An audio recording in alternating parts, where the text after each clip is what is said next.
महाराष्ट्राच्या भक्ती परंपरेत एक नाव अत्यंत आदराने घेतलं जातं, ते म्हणजे जेजुरी गड. पुण्याजवळ वसलेलं हे तीर्थक्षेत्र म्हणजे फक्त एक गड नाही, तर तो आहे श्रद्धेचा ज्वालामुखी, इतिहासाचा साक्षीदार आणि दैवी चमत्कारांचा केंद्रबिंदू.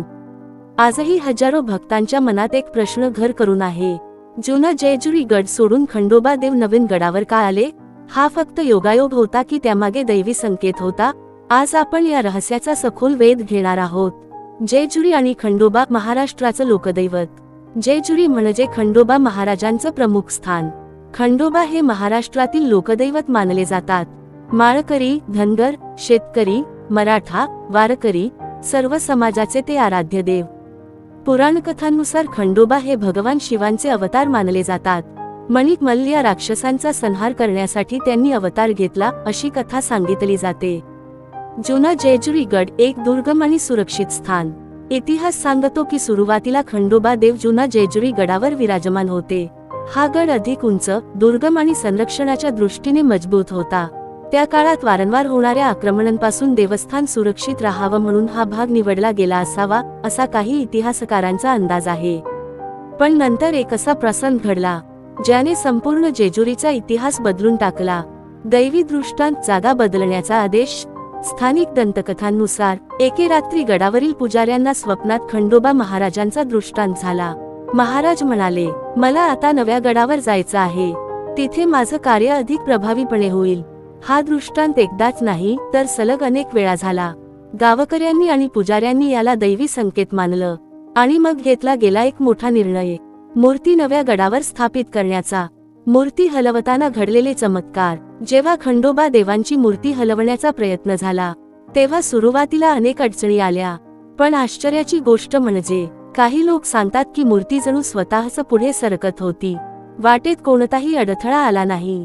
काही ठिकाणी आजही दैवी ऊर्जा जाणवते असं भक्तांचं म्हणणं आहे. ही कथा इतिहासात अधिकृतरित्या नोंदलेली नसली तरी लोकश्रद्धेत ती अत्यंत जिवंत आहे. नवीन जेजुरी गड, सोन्याचा वर्षाव.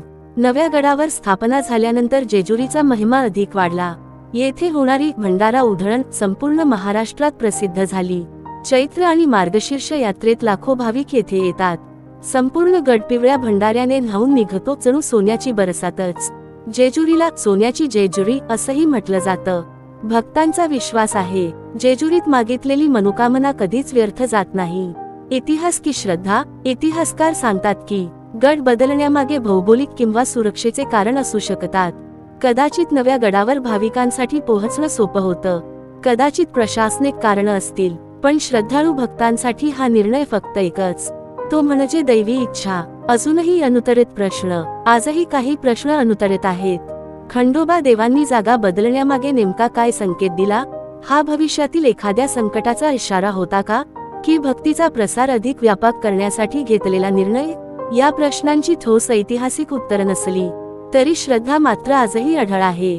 जेजुरी गड म्हणजे फक्त एक मंदिर नाही, तो आहे इतिहास, श्रद्धा, रहस्य आणि भक्तीचा संगम. जर तुम्ही अजून जेजुरीला गेले नसाल तर आयुष्यात एकदा तरी खंडोबा महाराजांच्या दर्शनासाठी नक्की जा. कदाचित तुम्हालाही तिथे एखादा दैवी अनुभव मिळेल. तुम्हाला जेजुरी गडाबद्दल काय वाटतं? हा चमत्कार आहे की इतिहासातील निर्णय? कमेंटमध्ये नक्की सांगा. व्हिडिओ आवडला असेल तर लाईक करा, चॅनल सबस्क्राईब करायला विसरू नका. जय मल्हार.